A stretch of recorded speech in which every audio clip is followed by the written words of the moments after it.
Scattered around the landscape, on the platforms by the houses, I've decided to have some little pots with paper flowers in them. So let me show you how I made them. To make the flowers, I used this Thinlits die by Tim Holtz. It's new in 2017. I didn't use the leaves or the branch, and I didn't use the biggest flower petals here, but I cut the other ones out of yellow, blue, and red, different shades of those papers in the paper line. And I made quite a few because what I wanted to do was to layer them up to make the flowers.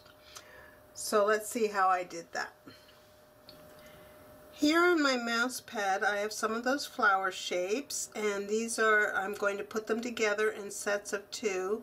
I used a marker to go around the edges of the petals to get rid of the white, and then I've got them sitting on my mouse pad, and I've got an awl here so that I can just poke a hole in the center of each one. Now that hole doesn't have to be very big because I'm using this very thin wire. I don't know what gauge it is. It came from this Flower Soft, but it is very thin wire. But it does have a cloth fabric covering on it, which I use my marker to color green. And I just cut these about 3 inches to begin with. And then over here in this little dish I have some number 8 sized beads. And what I'll do is I will put the smaller one on first, and this is the top of my flower over here, and then I'll thread on a bead, and then I'll put on the bottom part. So I have this little layer going on, and then up here at the top I'll put some glue, and I'll just push these up.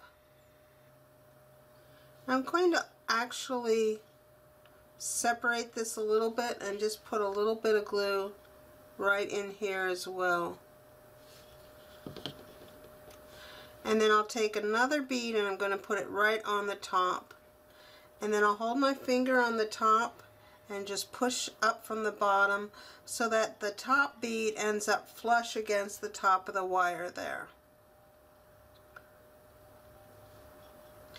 And then I'll just put that to dry.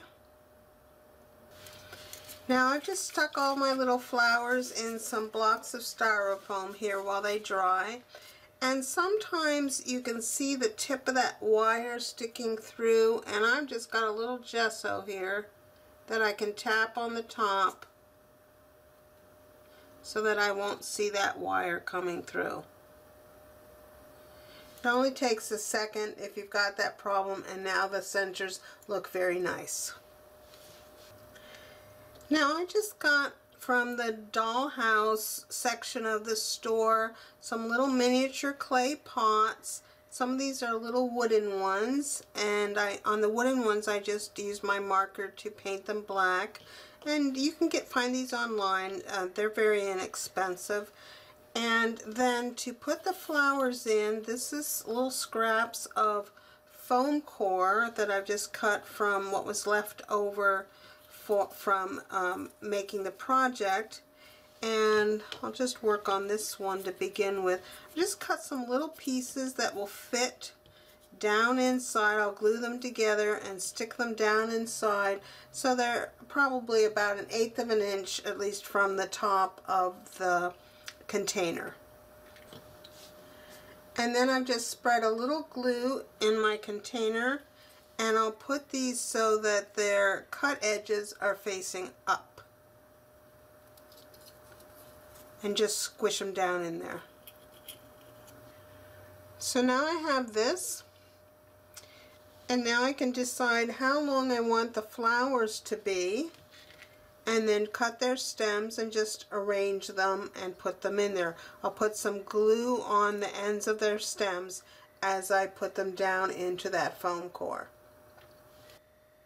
Now once I have the flowers in the pot, I'm going to just put some glue around the top of that foam core in there. I have a nice generous layer in there, and then here I just have a little bit of dried moss, and I'll put some little pieces in there to cover up the foam core. So if you didn't have this kind of moss to use, you could cut some little snippets of yarn or paper or anything that would kind of camouflage the top of that pot. And then you can just reach in and give a little curve to some of the stems to add a little life.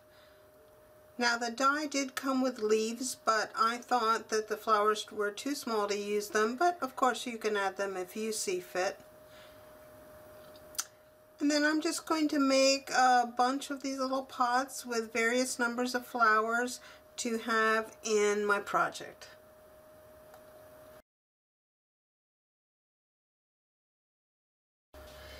These are some little ceramic mushrooms that I found online, and I have them here on the gridded mat so you can see about how big they are.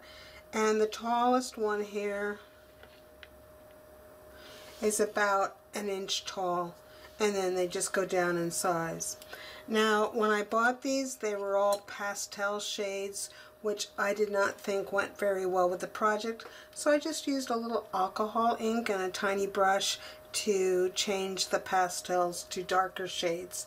And I have two sets that I'll scatter around the grounds.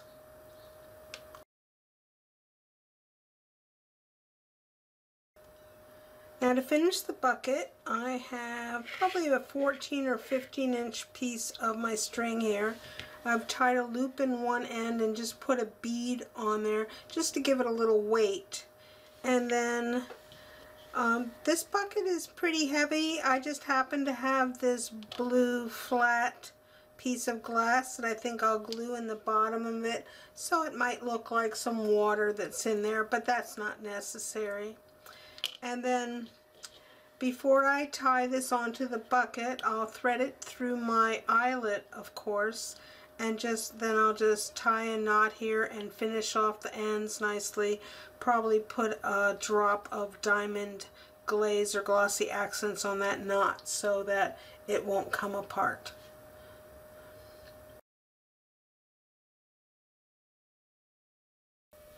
When I was putting all the little houses and accessories in place, I thought the left side of the project looked a little empty, so I decided to add a little birdhouse. I wanted it to be located on the parallel side of the small tree branch, so I measured over from the trunk about 2¼ inches. And here you can see me drilling the hole with my little pin vise, and I just have a tiny bit in there that is sized to fit the threads on the screw eye that I plan to use. I just slowly twisted my pin vise and to drill the hole, and you can see the little white shavings of the PVC starting to come out, and after a while you won't feel any resistance because you've gone through all of the PVC pipe. Then I put some glossy accents on the threads of my screw eye and twisted it into the bottom of the branch. And next we'll make the little birdhouse. In the materials and cutting guide, you'll find the birdhouse pieces listed under accessories, and for a medium weight chipboard it just calls for some scraps, and I've got a couple of little pieces of scraps of medium weight chipboard. And then for the birdhouse roof, that's listed under lightweight chipboard, and it's just a small piece that's 1.5 inches by 2 inches. I also have some decorative paper that I'll use on the sides and the roof of the birdhouse. I have both my 1/4 inch hole punch, heavy duty punch, and my crocodile out, as well as this is some leftover dowel that I'll use for the perch on the birdhouse, and then I have my little bag of tiny screw eyes, and I'll use one more on the roof of the house. And I'll also need a small piece of chain, which I don't have out here yet. To start with, I'm going to use some medium weight chipboard and cut pieces for the front and back, and those will be 1 3/8 by 1 1/2 inches tall. Once I have these pieces cut, I'll make sure I've got them oriented on my mat so that they are, the 1 1/2 inch measurement is vertical, and I'm going to make a central mark on the top of each piece and then a mark on the sides 1/2 inch down. Once I've made those marks, I'll connect them so that I can make my roof peaks. Now on the bottom, I'm going to measure in 1/4 inch from each side, and once I make those tick marks, I'll connect those points with the side point here. Next, I'll cut out these pieces with my craft knife to have the shapes for the front and back of the birdhouse. Once I cut those shapes out, I put an arrow on them because sometimes when they get on their side, it may be difficult to see which end is up. So now I'm going to take my decorative paper that I want to use for the body of the birdhouse, and I'm going to cover these two pieces. I'll just put some score tape and so they're completely covered, and put the paper on and cut around. So on one of the pieces I want to punch a couple of holes, and so I've just selected this piece, and I'm going to mark for the first hole 7/8 of an inch down from the peak and centered side to side, and then I'll punch that with my 1/4 inch punch. So 7/8 down from the peak, centered side by side, punched with a 1/4 inch punch. And now that I have this hole made, I want to make a 1/8 inch punch that is halfway between the bottom of the hole and the base of the birdhouse, centered again. And now I'll do a little inking on these pieces. I'll use my black marker on the edges and in the holes, and I'll just use my normal inks that I've been using, gathered twigs and black soot on the edges. Now we can cut some more pieces. The base will be 3/4 inch by 1 inch, 3/4 by 1, and for the sides I'm just going to measure the diagonal here, and for me it's just a hair over 1 inch, and I'll just measure a couple of these, and they're both just a hair over 1 inch. So for the sides I want them to be 1 inch wide by however long I just measured. So mine will be 1 inch by a hair over 1 inch, and I'll need 2 of those. So here are the 3 pieces I just cut, the little base and the 2 sides. I put directional arrows on the sides since they're a little bit taller than they are wide. And then I also took them and measured them against the sides to make sure that they were correct. You don't want them any taller than the sides are. Now we'll do a little gluing.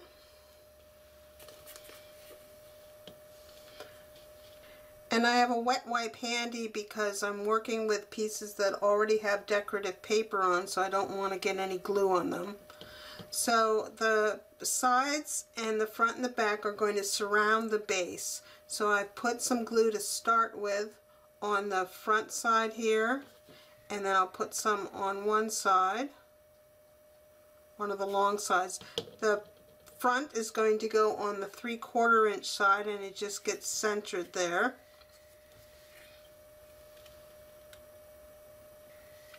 And then a side piece will go against where we just put glue in, and then I'll put glue right along this edge, and it will fit and butt up right against that front piece.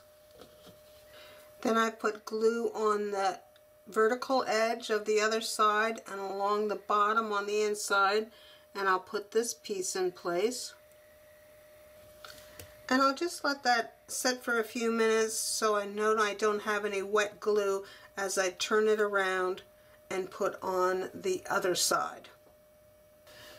Once the first sides are set up, I can run some glue around the edges here and put my back piece in place. Now while the little birdhouse is drying, I'm going to take my roof and score it in half. Then I'll take my marker, go around all of the edges on the top, the outside edges of course, and come in about 1/4 inch on the bottom side. Now this is the paper I've selected for my roof. I've scored it because when we put this on here, we want to put it on in a kind of folded position. I've cut this just slightly less than 1.5 inches, not very much, so I can have a little reveal, and then you can choose to cut this off even or have a little reveal on the edges as well. And I'll ink that and then put it in place with some score tape. Once we have the roof covered with paper, we'll mark for a hole at the roof peak that's central, and I'm just going to use my awl to poke that hole, and it needs to be tiny so that the screw eye can thread through there. And once you have the screw eye on there, put some glossy accents or diamond glaze on the inside and let that set up and dry. Then we can put decorative paper on the rest of the sides of the birdhouse. I'm just going to take some marker and carefully go along the sides and a little bit on the bottom edges here as well in preparation for paper. So now I've cut some decorative paper. I've decided to have just a little reveal. You can size it to however you like to see it. And also you can decide if you want to have decorative paper or just black cardstock on the bottom. Now I have a piece of the 1/8 inch dowel that's about 1/2 inch long, and I'll just put a little glue in the hole here and allow that to stick out for a little perch. And then finally we can run glue around the edges of the house and center the roof and hold that in place and allow that to thoroughly dry.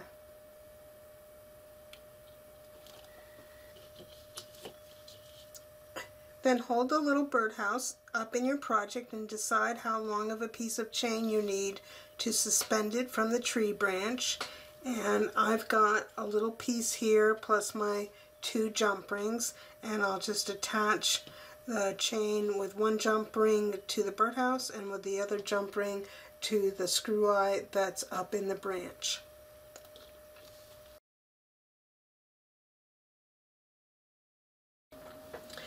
Now that we've made all our little flower pots and we know how much room they're going to take up on each platform, we can go ahead and install our little houses. Now the reason that we made the roofs separate from the house bases was that so that you can decide where to have the doors facing and put the houses in that way, and then you may want to experiment with which way the chimneys face, and by having them separate you'll be able to make any adjustments that you want to that way. So just go ahead and glue the house bases on, and then center the roofs on the bases and see how you want to have your chimneys positioned. And remember that the house with the wider base is house number 2. It goes on platform number 2.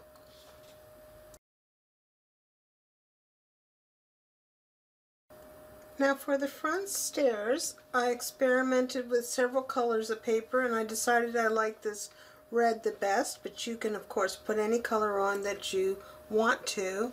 And I've cut these strips 5/16 inch wide, that's a 1/16 more than 1/4 inch, and they're each 1 inch and 7/8 inch long, so that will give about a 1/16 of an inch reveal on either end. And when I install them, I'm just putting them right up against the back of this next step up.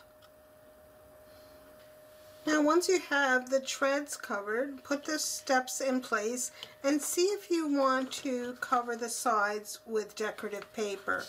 I kind of debated about this, but then I finally decided that I would put decorative paper on, so let me show you how I'll do that. So this is the paper I've decided to use, and I'll flip it over to its back side, and then for each side I'll take it and trace it exactly on my paper, and I'll do that and then I'll be back. So here's the outline of the step that I just drew, and I'm going to do this in red so that hopefully you can see it better, but I like to have that little black reveal. So on the long edges I'll use my ruler, but on these short edges I can just come in here and mark this, because I want to cut this out so that I have a 1/16 of, it's a 1/16 of an inch smaller on all of the sides. So I've marked this a 1/16 of an inch on the two long sides and then on each edge of the steps, and that's what I'll cut out.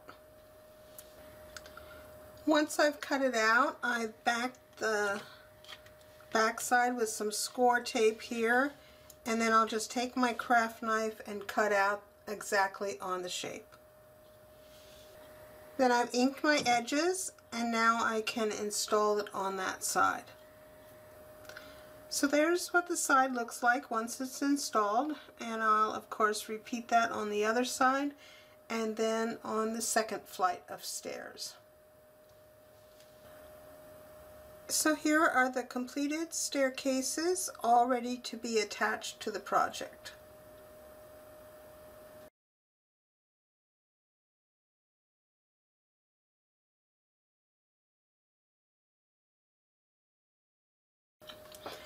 And I've decided now to put some paper on the outside of the ladders, and for the little one up on the top I used yellow. This is the long one that goes from platform 1 to the middle platform. This is the one that goes from the ground to platform 2. And then this is the one that is going from platform 2 to platform 1. And I cut all of these strips 5/16 of an inch wide, just like I did for the treads on the stairs. And then I rounded the ends a little bit, or just clipped the corners off at 45. Did some inking, put some score tape on the back, and then I can just install that. I cut them about 1/8 of an inch short so I can leave a 1/16 of an inch on either end. And then these can be installed with just a little dab of glue on the ends where they touch the platforms.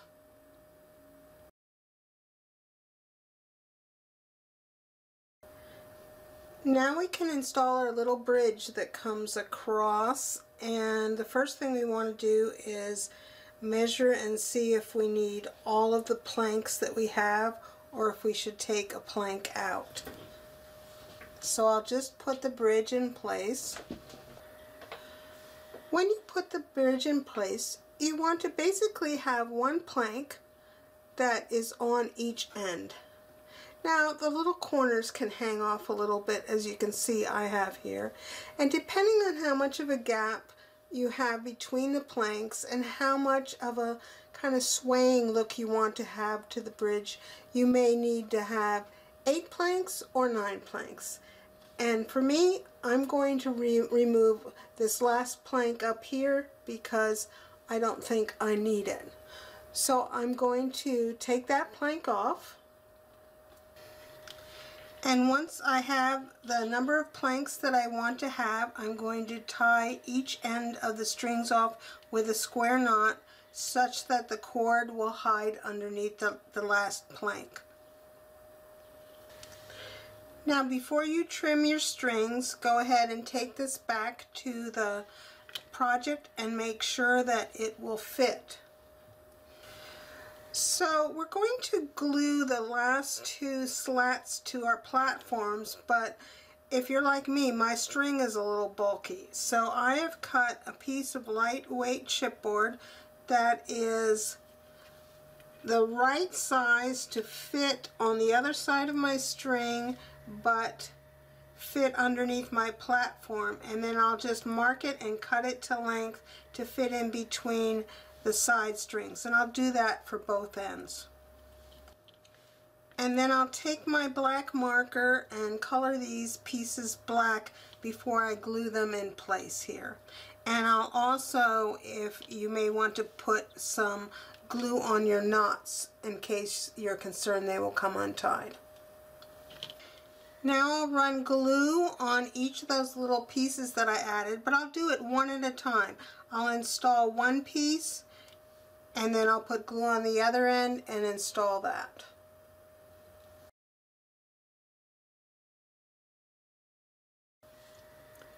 And then our last step is to take the piece of, this is either the chipboard piece or a butterfly, that we are going to put on the patch on the trim for level 3R, and put some glue on the back of that and get it installed.